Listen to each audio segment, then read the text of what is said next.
Hello, citizens of the world. We are anonymous.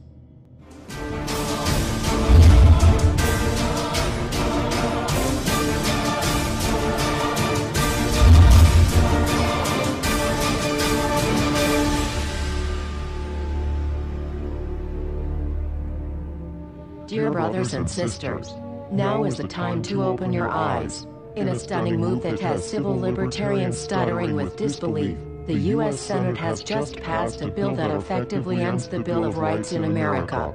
The National Defense Authorization Act is being called the most traitorous act ever witnessed in the Senate, and the language of the bill is cleverly designed to make you think it doesn't apply to Americans. But toward the end of the bill, it essentially says it can apply to Americans if we want it to. Bill summary and status. 112th Congress, 2011 to 2012, S. 1867. Latest title, National Defense Authorization Act 4. This bill, passed late last night in a 93-7 vote, declares the entire USA to be a battleground upon which U.S. military forces can operate with impunity, overriding posse comitatus and granting the military the unchecked power to arrest, detain, interrogate and even assassinate U.S. citizens with impunity. Even Wired magazine was outraged at this bill, reporting, "Senate wants the military to lock you up without trial." The detention mandate to use indefinite military detention in terrorism cases isn't limited to foreigners. It's confusing, because two different sections of the bill seem to contradict each other.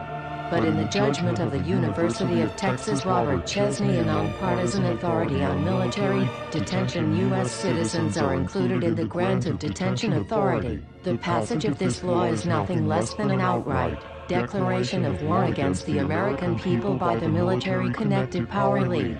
If this is signed into law, it will shred the remaining tenets of the Bill of Rights and unleash upon America a total military dictatorship, complete with secret arrests, secret prisons, unlawful interrogations, indefinite detainment without ever being charged with a crime, the torture of Americans and even the legitimate assassination of U.S. citizens right here on American soil. If you have not yet woken up to the reality of the police state we've been warning you about, I hope you realize we are fast running out of time.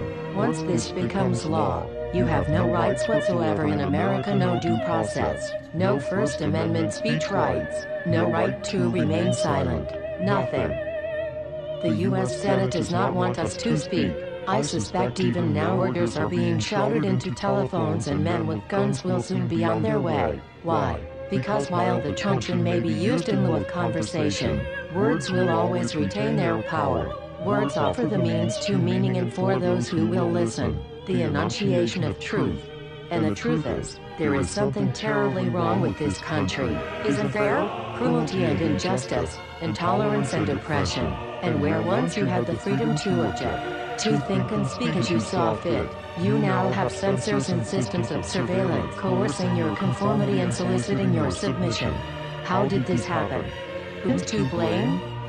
Well, certainly there are those who are more responsible than others, and they will be held accountable. But again, truth be told, if you're looking for the guilty, you need only look into a mirror. I know why you did it. I know you were afraid. Who wouldn't be?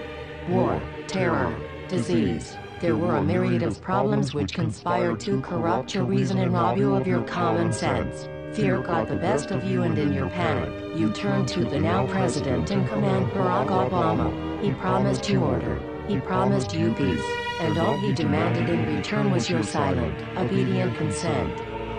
More than 400 years ago, a great citizen wished to embed the 5th of November forever in our memory. His hope was to remind the world that fairness, justice, and freedom are more than words, they are perspectives. So if you've seen nothing, if the crimes of this government remain unknown to you, then I would suggest that you allow the 5th of November to pass unmarked. But if you see what I see, if you feel as I feel, and if you would seek as I seek, then I ask you to stand beside one another, 1 year from November 5th, 2011, outside the gates of every courthouse of every city demanding our rights. Together we stand against the injustice of our own government. We are anonymous. We are legion. United as one. divided by 0. We do not forgive censorship. We do not forget oppression. U.S. Senate. Expect us.